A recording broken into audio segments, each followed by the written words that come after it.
आज के इस वीडियो लेक्चर में हम इकाई 1 और इकाई 2 के विषयों पर बात करेंगे, जिसमें इकाई 1 का विषय सूचना एवं संचार प्रौद्योगिकी का परिचय है और इकाई 2 के माध्यम से हम सभी आईसीटी मध्यस्थता संप्रेषण के बारे में बात करेंगे।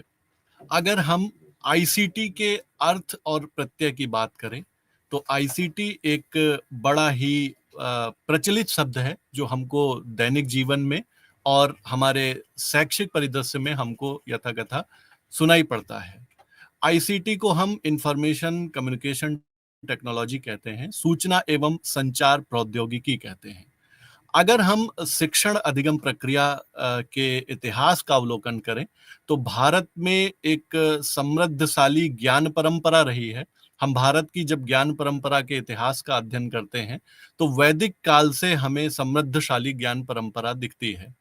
वैदिक काल में हम देखें तो सूचना एवं जो संप्रेषण है, इसका माध्यम केवल श्रुति परंपरा थी। ज्ञान को शिक्षक श्रुति परंपरा के द्वारा विद्यार्थियों को प्रदान करते थे और विद्यार्थी सुन करके वो ज्ञान अर्जित करते थे और श्रुति परंपरा से ही वो उसको आगे हस्तांतरित करते थे। समय के साथ परिवर्तन हुए, विभिन्न कालों में विभिन्न प्रकार की गतिविधियों के माध्यम से ज्ञान का हस्तांतरण होता रहा।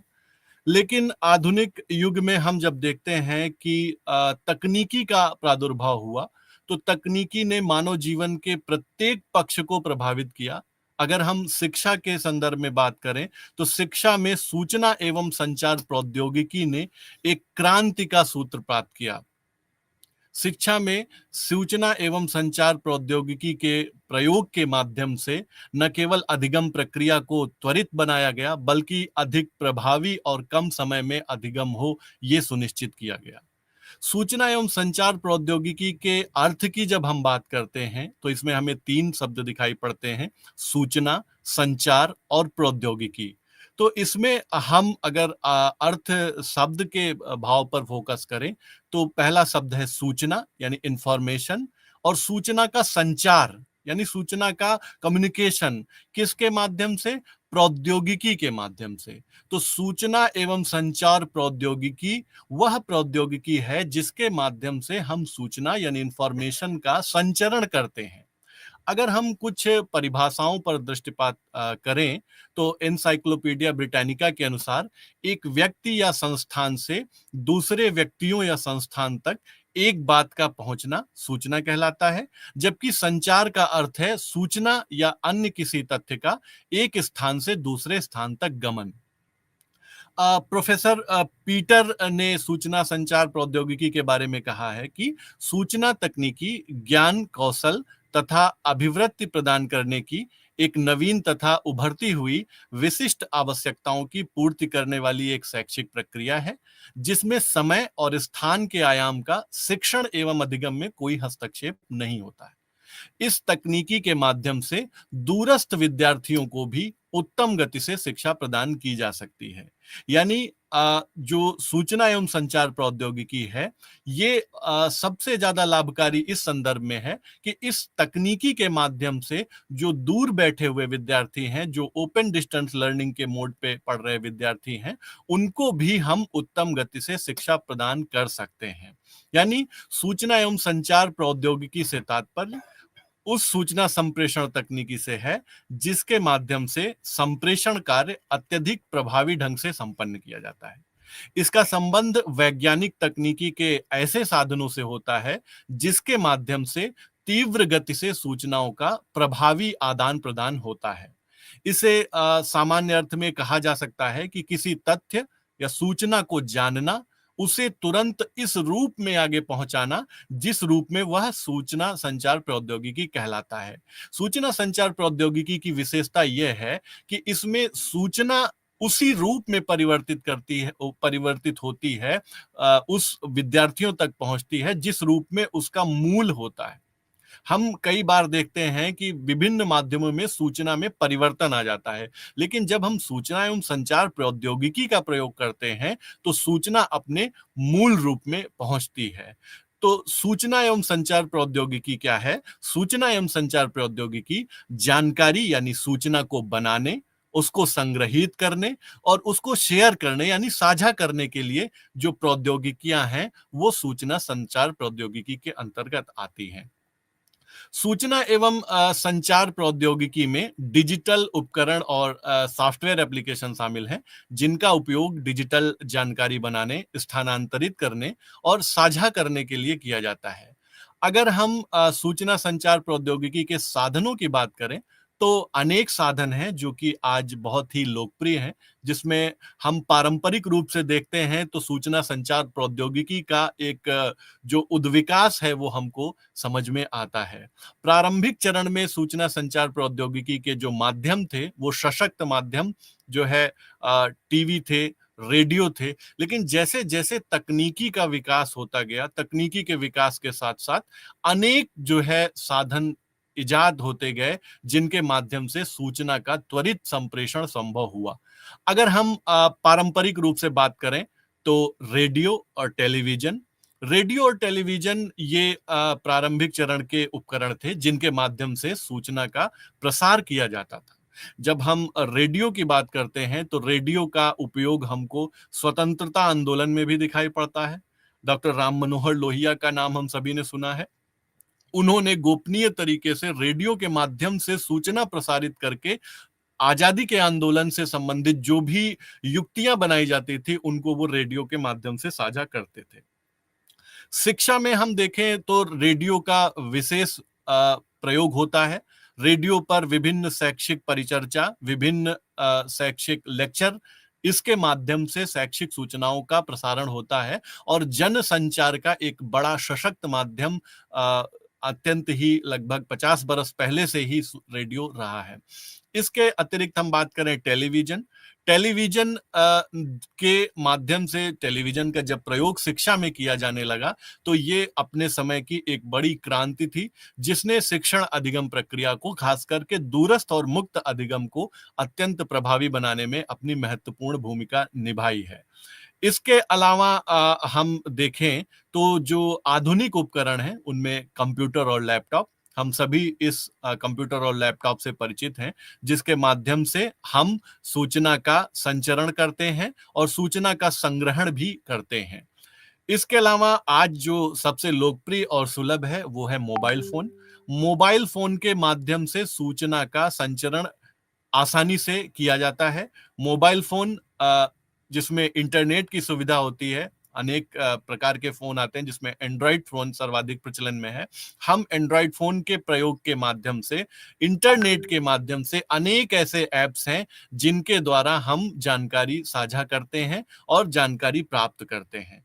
जानकारी के कई फॉर्म हो सकते हैं, सूचना के कई स्वरूप हो सकते हैं। वो टेक्स्ट फॉर्म में हो सकती है, वो ऑडियो फॉर्म में हो सकती है, वो वीडियो फॉर्म में हो सकती है।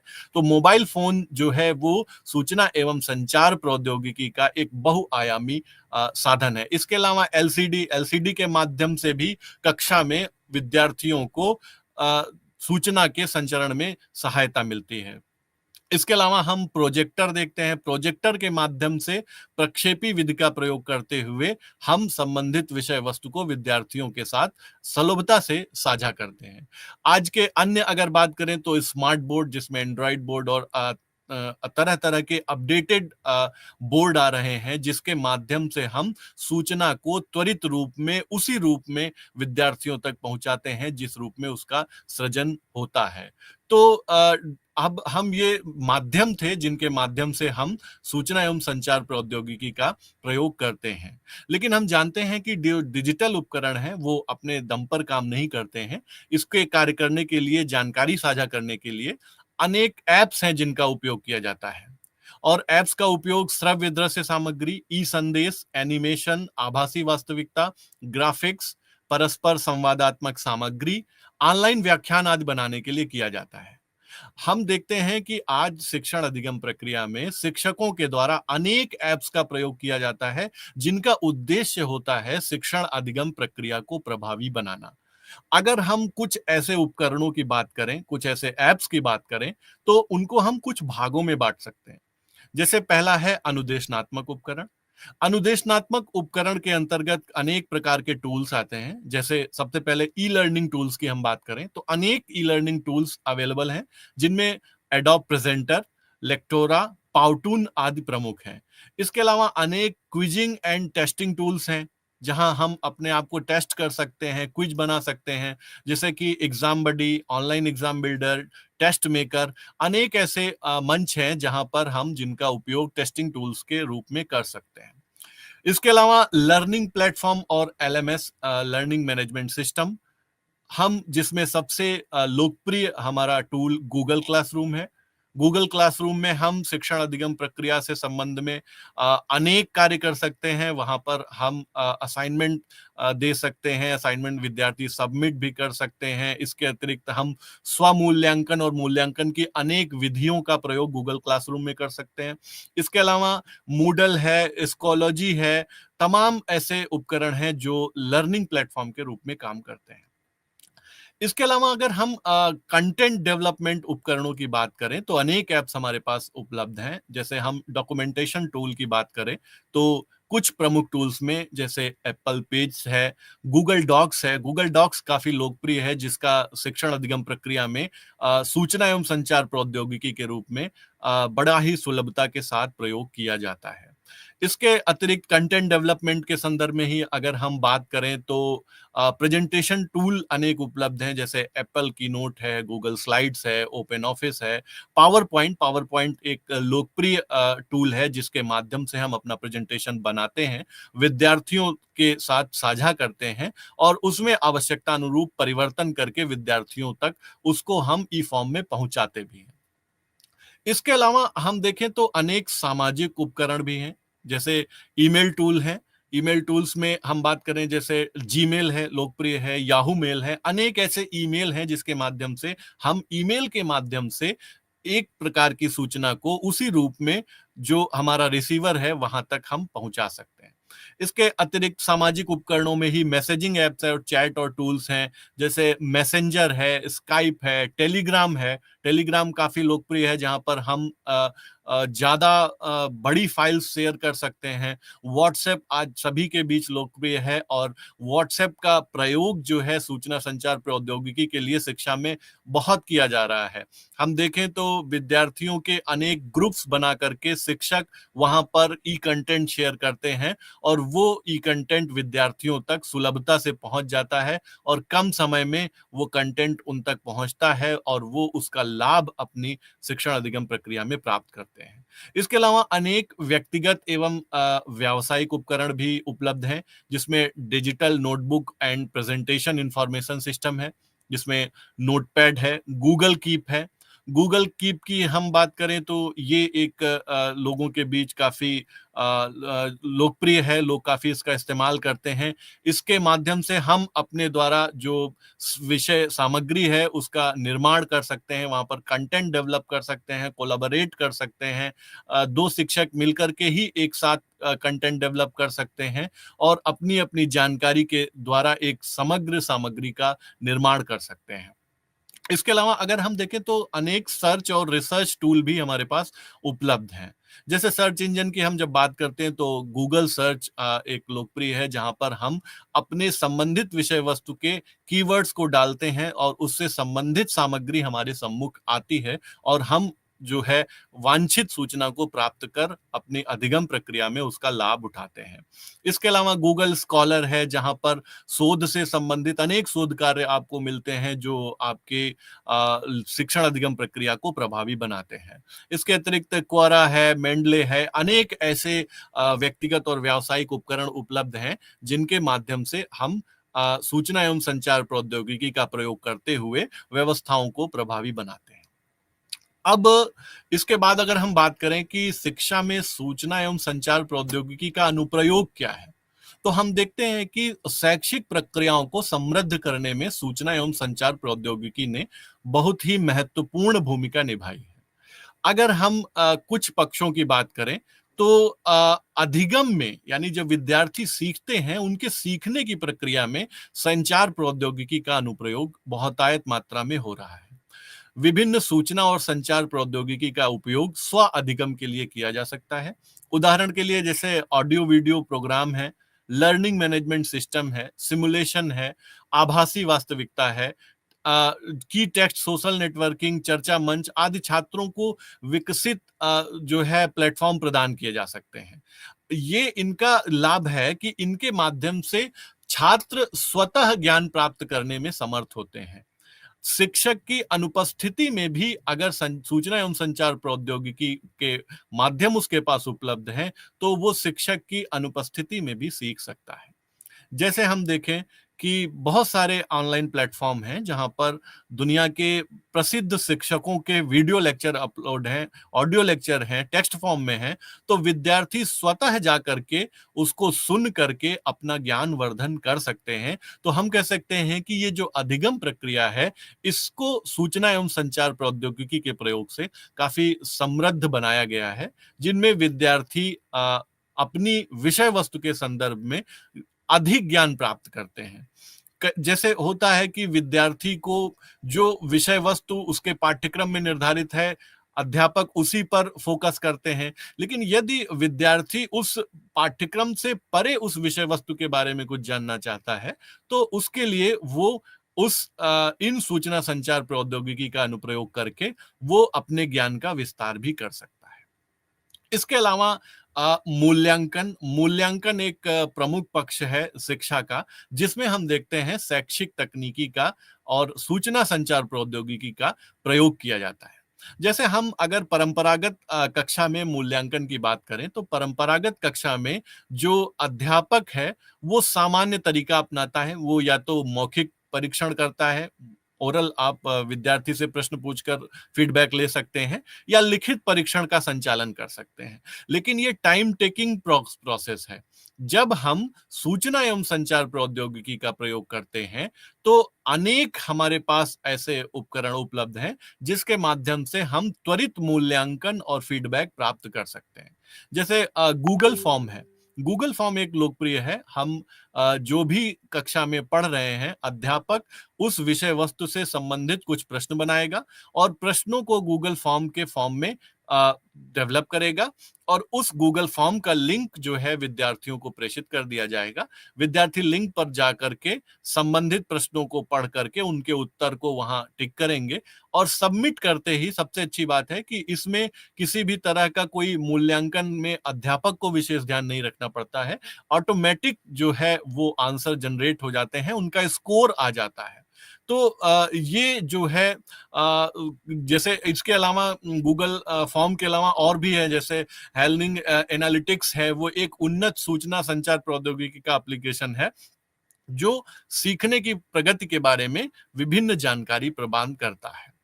तो इस तरह हम देखते हैं कि मूल्यांकन में सूचना और संचार प्रौद्योगिकी का बहुत ही प्रभावी प्रयोग किया जा रहा है। इसके अलावा प्रबंधन में जो मैनेजमेंट है, जो लर्निंग मैनेजमेंट सिस्टम सॉफ्टवेयर है, उसका उपयोग करके हम शिक्षण अधिगम गतिविधियों का प्रबंधन भी कर सकते हैं, और इसका जो है हम आभासी कक्षा में भी प्रयोग कर सकते हैं, और जो वास्तविक कक्षा है उन दोनों में इस तकनीकी का प्रयोग हम कर सकते हैं। इसके अलावा हम देखें, शिक्षकों के व्यावसायिक विकास के लिए, उनकी दक्षता को बढ़ाने के लिए अनेक कार्यक्रम, अनेक प्रशिक्षण प्रोग्राम चलाए जाते हैं। तो सूचना एवं संचार प्रौद्योगिकी का जो प्रयोग है वो उनकी व्यावसायिक दक्षता को बढ़ाने में विशेष रूप से किया जा सकता है। जैसे हम देखते हैं कि अनेक प्रोग्राम ऐसे डेवलप किए गए हैं जो ऑनलाइन है। हम देखते हैं परंपरागत रूप में अगर किसी शिक्षक को प्रशिक्षण प्राप्त करना है, तो वो भौतिक दूरी तय करके संबंधित संस्थान में जाता है और वहां प्रशिक्षण प्राप्त करता है। लेकिन सूचना एवं संचार प्रौद्योगिकी ने यह संभव किया है कि अपने दायित्वों का निर्वहन करते हुए ही खाली समय में शिक्षक प्रशिक्षण प्राप्त कर सकता है। यह संभव हुआ है सूचना एवं संचार प्रौद्योगिकी के कारण। जैसे हम देखते हैं कि अनेक जो है ऐसे प्रोग्राम चलते हैं जिनके कारण, जैसे हमने निष्ठा कार्यक्रम जानते हैं, हम सभी स्कूल जो एजुकेशन में संलग्न शिक्षक हैं उनके लिए कराया जाता है। तो उच्च शिक्षा में भी ऐसे अनेक जो है प्रोग्राम चलते हैं जो शिक्षकों को उनके कार्यस्थल पर ही तकनीकी के माध्यम से प्रशिक्षण प्राप्त करने की व्यवस्था उपलब्ध कराते हैं। अब शैक्षिक तकनीकी और जो सूचना संचार प्रौद्योगिकी है, इसके अगर हम भारत में इस पर कितना ध्यान केंद्रित किया गया है, इसके बारे में हम स्वतंत्रता के बाद की नीतियों को उठा करके देखें तो स्वतंत्रता के बाद देश की प्रथम शिक्षा नीति 1968 में आई, उसके बाद 1986 में, फिर जिसका संशोधन 1992 में किया गया, और एनसीएफ 2005 में शिक्षा की जो प्रौद्योगिकियां हैं इनको एकीकृत करने पर विभिन्न सुझाव और सिफारिशें दी गई। हम उनके सुझाव और सिफारिशों पर बहुत ना जाकर के जो हमारी वर्तमान राष्ट्रीय शिक्षा नीति 2020 है उनके कुछ प्रावधानों पर अगर दृष्टिपात करते हैं तो राष्ट्रीय शिक्षा नीति जो 2020 है ये तकनीकी के पक्ष पर विशेष जोर देती है। आज जो युग है वो सूचना एवं प्रौद्योगिकी का युग है, इसलिए राष्ट्रीय शिक्षा नीति में भी जो मंशा व्यक्त की गई है, कहा गया है कि हम अधिकाधिक प्रयोग करें कि शिक्षण अधिगम प्रक्रिया में तकनीकी का जो इस्तेमाल है वो व्यवस्थाओं को प्रभावी और त्वरित बनाने के लिए किया जाए। जैसे राष्ट्रीय शिक्षा नीति को जब हम उठा करके देखते हैं तो अनेक प्रावधान वहां पर किए गए हैं। जैसे ऑनलाइन शिक्षा के लिए पायलट स्टडी करने के लिए कहा गया है।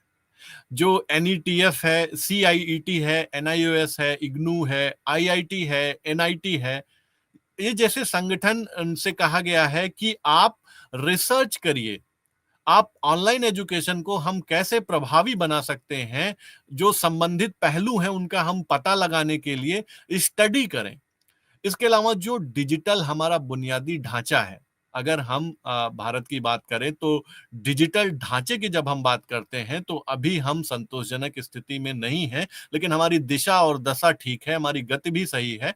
तो इस पर ध्यान देते हुए राष्ट्रीय शिक्षा नीति 2020 में कहा गया है कि सरकार और अन्य शैक्षणिक संस्थानों को शिक्षण अधिगम की प्रक्रियाओं में प्रौद्योगिकियों के इष्टतम प्रयोग के लिए पर्याप्त डिजिटल बुनियादी ढांचे की सुविधाओं की स्थापना करनी चाहिए। हम अपने संस्थाओं में जो डिजिटल बुनियादी ढांचा है वहां उसको डेवलप करें, वहां पर नवीन सुविधाएं उपलब्ध हो, ऐसी राष्ट्रीय शिक्षा नीति की मंशा है। इसके अलावा ऑनलाइन शिक्षण मंच और उपकरण जैसे स्वयं है, दीक्षा है, स्वयं प्रभा है, एनडीएल है आदि जैसे मौजूदा प्लेटफॉर्मों की सेवाओं का उपयोग प्रौद्योगिकी सक्षम शिक्षण के आयोजन के लिए किया जाना चाहिए। ये मंशा राष्ट्रीय शिक्षा नीति 2020 में व्यक्त की गई है। इसके अलावा अगर हम देखें तो सामग्री निर्माण और डिजिटल रिपोजिटरी और प्रसार, इस पर भी बात की गई है। कहा गया है कि जो सेंटोरिंग डिजिटल सीखने के संसाधनों के लिए डिजिटल डिपॉजिटरी के उपयोगकर्ताओं द्वारा रेटिंग प्रभावशीलता और गुणवत्ता के प्रावधानों के साथ विकसित किया जाए। ई कंटेंट का ज्यादा से ज्यादा निर्माण हो, ऐसे मंच बनाए जाएं जहां पर जो विशेषज्ञ शिक्षक हैं वो अपने ज्ञान और समझ को कंटेंट के रूप में साझा करें और उसका अधिकाधिक प्रसार हो। ये मंशा राष्ट्रीय शिक्षा नीति की है। इसके अलावा एक जो बड़ा मुद्दा है वो है डिजिटल डिवाइड का, जिसको हम डिजिटल विभाजन करते हैं। डिजिटल विभाजन जो एक दो वर्ग बनाता है, एक जिसके पास सूचना एवं संचार प्रौद्योगिकी एक स्थिति में है और दूसरा ऐसा वर्ग जिसके पास सुविधाएं उपलब्ध नहीं है। उसके अनेक कारण हो सकते हैं। तो राष्ट्रीय शिक्षा नीति की जो मंशा है कि जो डिजिटल विभाजन है इसको जो है कम किया जाए। इसको कम करने के लिए अनेक नीतियां भी बनाने की जरूरत है और उस पर राष्ट्रीय शिक्षा नीति ने ध्यान भी केंद्रित किया है कि जैसे भारत एक बहुसांस्कृतिक राष्ट्र है। यहाँ पर अनेक संस्कृतियों को, अनेक भाषाओं को मानने वाले, उनका आचरण में प्रयोग करने वाले लोग रहते हैं। तो जैसे एक सुझाव दिया गया कि जो कंटेंट है वो क्षेत्रीय और स्थानीय भाषाओं में भी उपलब्ध कराया जाए। यदि केवल एक भाषा में ही उपलब्ध है तो वो सभी के लिए जो है सुलभ नहीं होगा। इसके अलावा वर्चुअल लैब्स को डेवलप करने की बात कही गई कि स्वयं प्रभा, दीक्षा, स्वयं प्रभा और स्वयं जैसे मौजूदा जो प्लेटफॉर्म हैं उनका उपयोग किया जाए छात्रों के लिए वर्चुअल लैब बनाने के लिए, ताकि गुणवत्ता वाले व्यावहारिक प्रयोग आधारित सीखने के अनुभवों तक समान पहुंच हो सके। तो अगर हम आभासी लैब्स डेवलप करते हैं तो ये छात्रों के शिक्षण अधिगम प्रक्रिया को अधिक प्रभावी बनाएंगे। इसके अलावा शिक्षकों के लिए प्रशिक्षण और प्रोत्साहन, ऑनलाइन आकलन परीक्षाएं, सीखने के मिश्रित मॉडल और जो मानक हैं उनको निर्धारित करने के बारे में यह नीति बात करती है। इसके अलावा अगर हम देखें तो जो सरकार है, सरकार के स्तर पर अनेक प्रयास किए जा रहे हैं, जैसे ऑपरेशन डिजिटल बोर्ड, ओडीबी जिसको हम कहते हैं, ये 2019 में तत्कालीन जो मानव संसाधन विकास मंत्रालय था, जो कि राष्ट्रीय शिक्षा नीति के लागू होने के बाद अब शिक्षा मंत्रालय हो गया है, उसके द्वारा ये पहल शुरू की गई थी। इसमें प्रौद्योगिकी सक्षम शिक्षण अधिगम को पूरा करने के लिए शैक्षिक संस्थानों में स्मार्ट बोर्ड और अन्य तकनीकी बुनियादी ढांचे को सुनिश्चित करने के लिए ऑपरेशन डिजिटल ब्लैक बोर्ड नामक एक नई योजना ये शुरू की गई थी, जिसका उद्देश्य था कि अगले 3 वर्षों में कक्षा को डिजिटल कक्षा में तब्दील किया जाए। इसके अतिरिक्त अगर हम भारत की जो आईसीटी पहल है, उन पर हम दृष्टिपात करते हैं, तो अनेक हमको मंच उपलब्ध समझ में आते हैं, जैसे national repository open educational resources है, जिसको NROER कहते हैं। इसके अतिरिक्त ई पाठशाला है। ई पाठशाला जो है वो एनसीईआरटी द्वारा विकसित की गई है। इसमें पाठ्य पुस्तकों, ऑडियो वीडियो कार्यक्रमों, पत्रिकाओं और विभिन्न प्रकार की अन्य डिजिटल सामग्रियों जैसे शैक्षिक संसाधनों का प्रदर्शन और प्रसार ये करता है। जो ईपीजी पाठशाला है, ये भी जो है ई पाठशाला का ही एक हम स्वरूप कह सकते हैं। यहाँ जो है पीजी स्तर तक के विद्यार्थियों के लिए ई कंटेंट अवेलेबल है। इसके अलावा स्वयं है। स्वयं के बारे में हम सभी जानते हैं कि ये 2017 में शुरू किया गया भारत का एक विशाल ओपन ऑनलाइन पाठ्यक्रम मंच है, जहां पर सभी विषयों जैसे इंजीनियरिंग है, कानून है, प्रबंधन, मानविकी, सामाजिक विज्ञान और व्यावसायिक पाठ्यक्रमों पर ऑनलाइन पाठ्यक्रम उपलब्ध हैं। यहाँ हम अपनी गति से अपनी क्षमताओं के अनुरूप सीख सकते हैं। स्वयं प्रभा जो कि डायरेक्ट टू होम चैनलों का एक समूह है, जिसके माध्यम से हम सभी अभी इस मंच पर उपलब्ध हैं। ये भी एक पहल है इसी क्रम में। इसके अतिरिक्त जो एनडीएल इंडिया है, national digital library of India, ये भी एक पहल है। वर्चुअल लैब्स जो है वो एनिमी आईसीटी के तत्वावधान में जो तत्कालीन एमएचआरडी है उसके द्वारा शुरू की गई थी, एक परियोजना है। ई ज्ञान कोश है। ई ज्ञान कोश एक राष्ट्रीय डिजिटल भंडार है, जिसे इंदिरा गांधी राष्ट्रीय मुक्त विश्वविद्यालय जो कि इग्नू है, इसके द्वारा देश के मुक्त और दूरस्थ शिक्षा संस्थानों द्वारा विकसित डिजिटल अधिगम के संसाधनों को संग्रहित करने, सूचना संरक्षित करने, वितरित करने और साझा करने के लिए इसका विकास किया गया था। इसके अलावा हम देखते हैं शोध गंगा। शोध गंगा एक ऑनलाइन मंच है, जहां पर हम रिसर्च से रिलेटेड सामग्री देखते हैं। भारत के अनेक विश्वविद्यालय इस मुहिम से जुड़े हैं। वहां पर होने वाले शोध कार्यों को इस शोध गंगा प्लेटफॉर्म पे अपलोड किया जाता है और हम कहीं से भी फ्री ऑफ कॉस्ट इसको एक्सेस कर सकते हैं। जो भी अनुसंधान हुआ है उसको पढ़ सकते हैं। शोध गंगा की तरह शोध गंगोत्री भी है। शोध गंगोत्री में जो चल रही अनुसंधान कार्य हैं, उनको अपलोड किया जाता है कि जो रिसर्च प्रपोजल हैं वो वहां पर हमें दिखाई पड़ते हैं। तो ये तो सूचना और संचार प्रौद्योगिकी की बात हो गई। अब हम बात करते हैं संप्रेषण पर, कि संप्रेषण क्या है। संप्रेषण जब हम संप्रेषण के अर्थ की बात करते हैं, तो एक स्रोत से दूसरे स्रोत तक जानकारी साझा करने की प्रक्रिया है, वो संप्रेषण कही जाती है। इस प्रक्रिया में जो सूचना को आरंभ करता है, जो सूचना को देता है, उसको प्रेषक कहा जाता है, और जो सूचना को प्राप्त करता है, रिसीवर जो होता है, उसको आदाता कहा जाता है। अगर हम इसके शाब्दिक अर्थ की बात करें, तो संचार शब्द की उत्पत्ति जो है वो लैटिन भाषा के मूल शब्द कम्युनिस्ट से हुई है, जिसका अर्थ है सामान्य। यहां इसका अर्थ है कि दूसरों के साथ समानता या सामान्य समझ और अनुभवों को साझा करने का एक कार्य। अगर हम संप्रेषण की कुछ परिभाषाओं पर बात करें, तो जो ऑक्सफोर्ड एडवांस लर्नर डिक्शनरी है, उसने उसके अनुसार कि संचार विचारों और भावनाओं को व्यक्त करने या लोगों को जानकारी देने की एक गतिविधि, एक प्रक्रिया है। हम अपने विचारों का जो आदान प्रदान करते हैं, उसका एक माध्यम होता है, वो संप्रेषण है। लूनबर्ग के अनुसार संचार एक व्यक्ति से दूसरे व्यक्ति तक सूचना और सामान्य समझ को प्रसारित करने की प्रक्रिया है। अगर हम संप्रेषण के घटकों की बात करें, तो संप्रेषण के जो घटक हैं वो संप्रेषण एक व्यक्ति से जो दूसरे व्यक्ति को जानकारी स्थानांतरित करने की प्रक्रिया, इसमें अनेक घटक भी होते हैं और ये जो घटक हैं, इन्हीं के माध्यम से सूचना का जो आदान प्रदान है वो किया जाता है और ये एक घटक संप्रेषण चक्र बना हुआ है जिसमें इन सभी अवयवों का समान रूप से योगदान होता है। संप्रेषण की प्रभावशीलता जो है वो संप्रेषण के प्रत्येक घटक की विशेषताओं और प्रभावशीलता पर निर्भर करती है।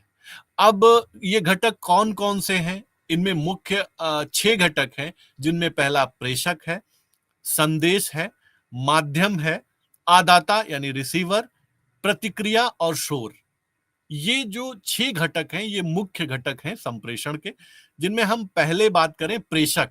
प्रेषक वह है जो सूचना को का संप्रेषण कर रहा है, जो विचार, जानकारी या ज्ञान का प्रेषण कर रहा है, उसे हम प्रेषक कहते हैं। जैसे अगर हम कक्षा के संदर्भ में बात करें, कक्षा में एक शिक्षक विद्यार्थियों को कुछ जानकारी प्रदान करता है, तो वो जो शिक्षक है वो प्रेषक है। इसके अलावा संदेश यानी इंफॉर्मेशन या ज्ञान, जो कुछ भी वो शिक्षक विद्यार्थियों तक पहुंचाना चाहता है वो संदेश कहलाएगा। जैसे हम कक्षा के संदर्भ में बात करें तो अध्यापक पाठ्यक्रम से संबंधित जो भी विषय वस्तु को डिजाइन करता है, उसको विद्यार्थियों तक पहुंचाने का प्रयत्न करता है, वो संदेश कहा जाता है। इसके अतिरिक्त माध्यम, कि हम किस माध्यम से संदेश जो है वो पहुंचा रहे हैं। अगर हम प्रत्यक्ष कक्षा में हैं तो हम लेक्चर के माध्यम से विषय वस्तु का जो एक प्रेजेंटेशन है उसके माध्यम से हम लेक्चर दे करके उनको पहुंचाएंगे। और अगर सम्मुख नहीं है तो अनेक माध्यम हो सकते हैं, जैसे ईमेल के माध्यम से सूचना का जो है प्रसार करना। तो ये अनेक माध्यम होते हैं। तो ये जो माध्यम है, ये पूरी जो संप्रेषण प्रक्रिया है इसमें महत्वपूर्ण भूमिका निभाता है। कई बार माध्यम की जो स्थिति है वो सर्वाधिक महत्वपूर्ण हो जाती है, क्योंकि यदि माध्यम में कोई खराबी होती है, कोई तकनीकी त्रुटि होती है, तो सूचना का स्वरूप बदल जाता है। इसके अलावा आदाता, रिसीवर, जिसको सूचना हम पहुंचा रहे हैं यानी हमारा विद्यार्थी, विद्यार्थी एक महत्वपूर्ण घटक है, यानी आदाता एक महत्वपूर्ण घटक है। और उसके बाद उसकी प्रतिक्रिया, जैसे हम शिक्षक ने किसी भी विषय वस्तु को किसी भी माध्यम से रिसीवर तक पहुंचाया, अगर रिसीवर तक शिक्षक की बात मूल रूप में पहुंच गई है, इसकी प्रतिपुष्टि जब वो करता है तो वो उसे हम प्रतिक्रिया कहते हैं।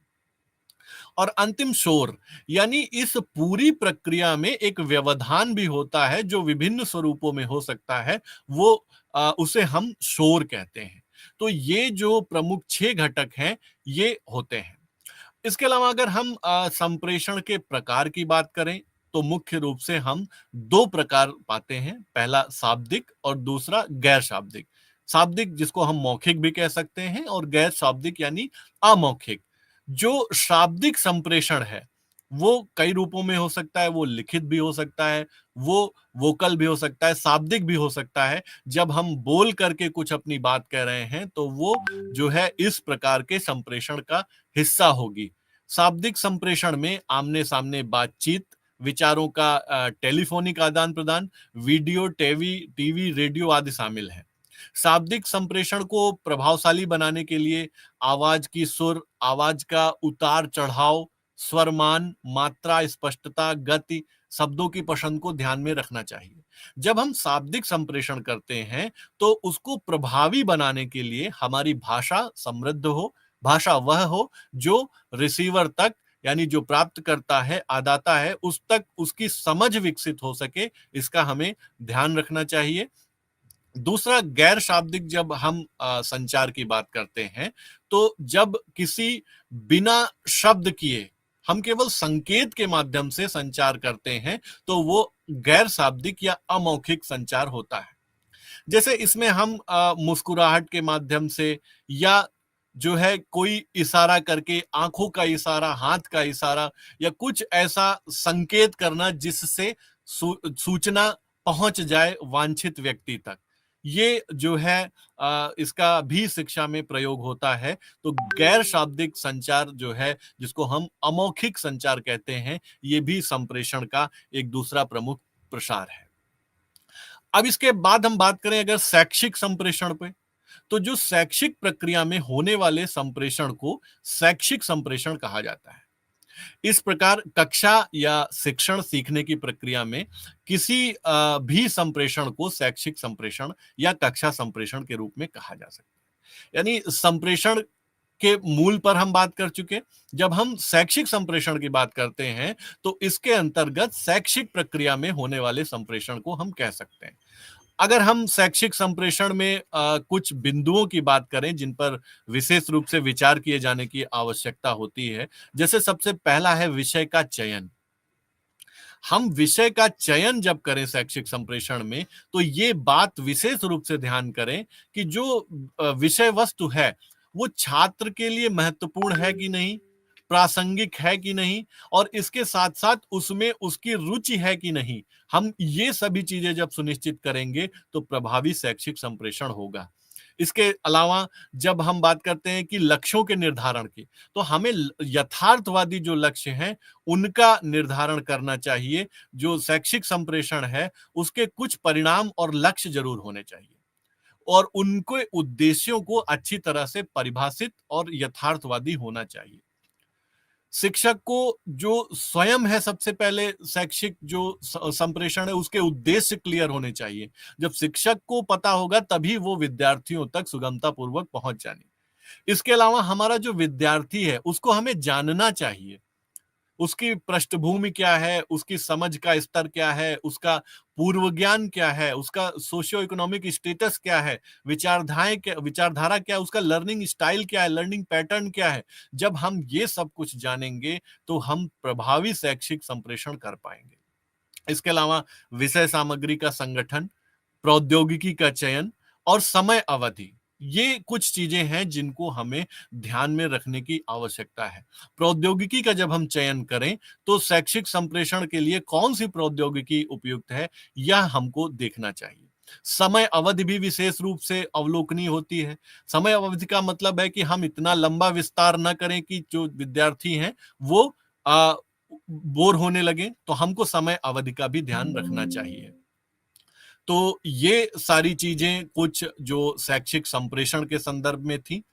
शैक्षिक संप्रेषण को हम प्रभावी बनाने के लिए क्या-क्या कर सकते हैं, हमने उन बिंदुओं पर बात की। तो आज का ये जो वीडियो लेक्चर था, इसके बाद हम जो आईसीटी है, उसकी समझ हम विकसित कर सकते हैं। शिक्षा में उसका प्रयोग कैसे हो सकता है, इन सब विषयों को हमने आज के इस वीडियो लेक्चर में जाना।